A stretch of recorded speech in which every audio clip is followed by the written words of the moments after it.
Hello दोस्तों, नमस्कार। स्वागत है आपका अपने YouTube channel maker of modern teacher पर। आज सुबह जब उठा तो एक पल को लगा कि दिमाग से सारे क्वेश्चन के जवाब निकल गए। 5-10 मिनट तक तो मुझे कुछ भी सवाल के जवाब याद नहीं आ रहे थे। शायद मुझे लगता है यही माना स्थिति हर एक विद्यार्थी के साथ हुई होगी, क्योंकि डर का माहौल एक बार परीक्षा में जाने से पहले लगता है। और कहावत है ना माउंटेन ड्यू का प्रचार में कि डर के आगे जीत है, तो डरना नहीं है। बहुत सारी बातों को मैंने सोचा, यहाँ तक कि एक मेरे मित्रवर हैं, उन्होंने तो कहा कि आज सुबह जब मैं उठा तो मुझे लगा कि आज 8 तारीख है।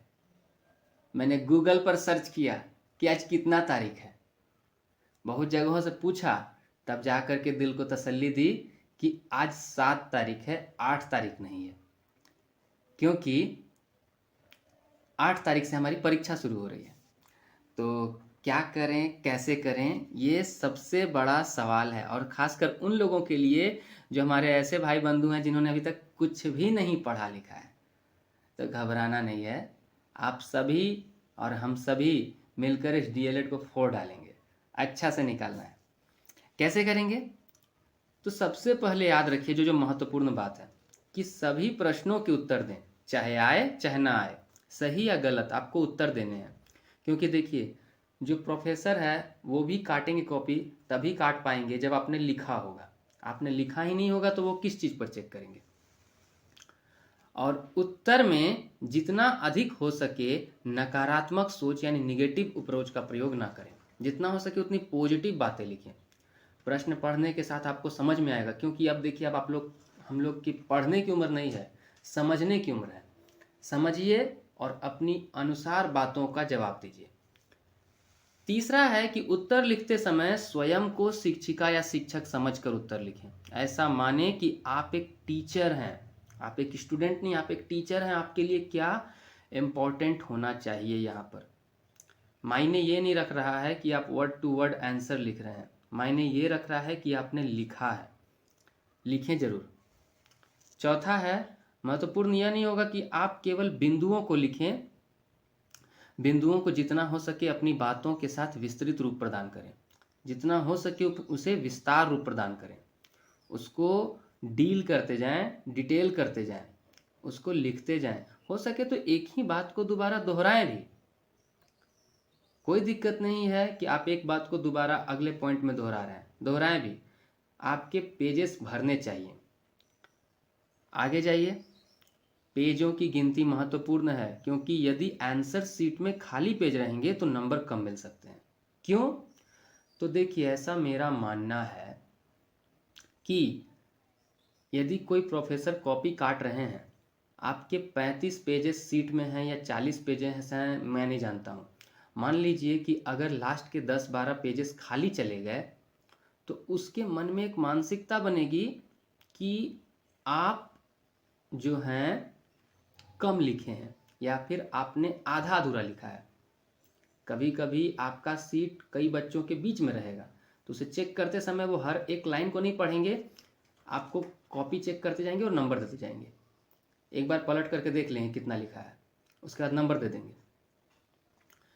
बच्चों के लिए अधिक लाभदायक हो तथा शिक्षकों के लिए जो महत्वपूर्ण हो उन बातों को जरूर लिखें। मतलब कि शिक्षकों को क्या करना चाहिए बच्चों को सिखाने के लिए, और बच्चों को सीखने में कैसे सुविधा होगी, इन दोनों बातों को सोच करके मन में तब अपना जवाब दें। ये ज़्यादा उपयोगी है आपके लिए।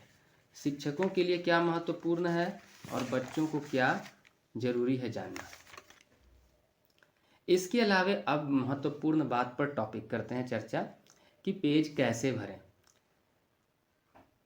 दरअसल आपसे कहूँ तो मैं कहना चाहूँगा कि मेरा मानना है कि यदि आप किसी भी व्यक्ति के आंसर शीट को चेक कर रहे हैं तो कहा जाता है कि उस बच्चे ने, उस व्यक्ति ने सबसे अच्छा उत्तर, अपना सबसे अच्छा आंसर अपने सबसे फर्स्ट नंबर के आंसर में दिया होगा।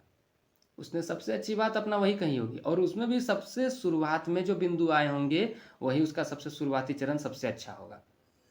क्योंकि कोई भी ऐसा नहीं है कि आपके हर एक लाइन को पढ़ रहा है, लेकिन ज़रूर है कि वो आपके फर्स्ट आंसर को ज़रूर पढ़ने बैठेगा। फर्स्ट आंसर में आपके महत्वपूर्ण, आकर्षक और शक्तिशाली शब्द होने चाहिए। इसीलिए कहा गया है कि उत्तर के प्रारंभ में सभी महत्वपूर्ण बिंदुओं को सुंदर चित्र या चार्ट के रूप में बना दें। ठीक है ना, जिसको हम प्रारूप कहते हैं। हर एक पॉइंट को वर्णन करते समय चार्ट या डायग्राम का प्रयोग करें। रेखा चार्ट, फ्लो चार्ट बना करके, डायग्राम बना करके दिखाएं। इससे क्या होगा कि आपका आंसर जो है वो आकर्षक दिखेगा। आकर्षक दिखने के साथ साथ कुछ जगह भी एक्सटेंड करेगा, फैलेगा।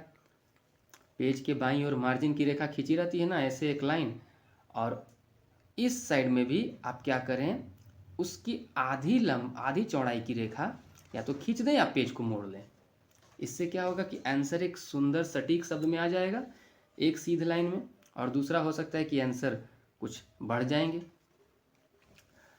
अगली बात है कि एक प्रश्न का उत्तर यदि किसी पेज पर खत्म हुआ, जैसे मान लीजिए आपने लिखना शुरू किया, 1 2 3 4 5वां पेज के आधा में आंसर खत्म हो गया, तो उस आधे पेज को छोड़ दीजिए और आप अगले पेज से अपना अगला उत्तर लिखना शुरू कीजिए।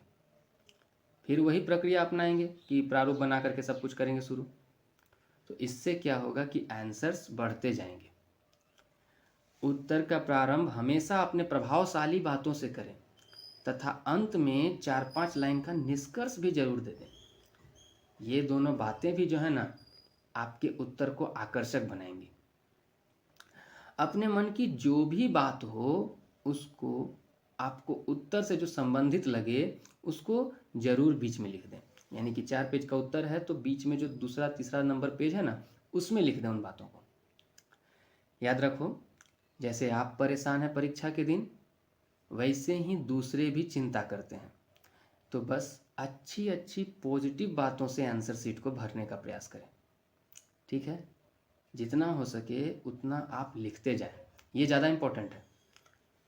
आगे है, यदि किसी परिभाषा को लिखने में शिक्षा शास्त्री का नाम भूल जाएं कि कौन विद्वान बोले थे, तो लिख दें कि महान शिक्षा शास्त्रियों के अनुसार या अनेक विद्वानों के अनुसार। फिर उस परिभाषा को लिख दें या अपनी बात, जो बात आपको कहना उसको लिख दें। आगे कहा गया है कि मनोविज्ञान में उम्र के अनुसार बच्चों की मन स्थिति को समझकर अवस्था का वर्णन करें। माने बाल्यावस्था, किशोरावस्था, शैशवावस्था किसी का वर्णन कर रहे हैं, या बालकों में संवेगों का विकास का वर्णन कर रहे हैं, या बालक की आदत रुचियों का वर्णन कर रहे हैं, तो यह बालक के व्यवहार का वर्णन करें, कुछ का भी वर्णन कर रहे हैं, तो उसका वर्णन करते समय स्वयं को उनके माता पिता समझ लें, खासकर माँ। क्योंकि कहा जाता है बच्चे की माँ बच्चे की पहली शिक्षिका होती है, तो वो उसको अच्छे से जान रही, समझ रही है। इतनी बातों को ध्यान में रखें और घबराएं नहीं, बस आंसर को पूरा लिख कर के आएँ।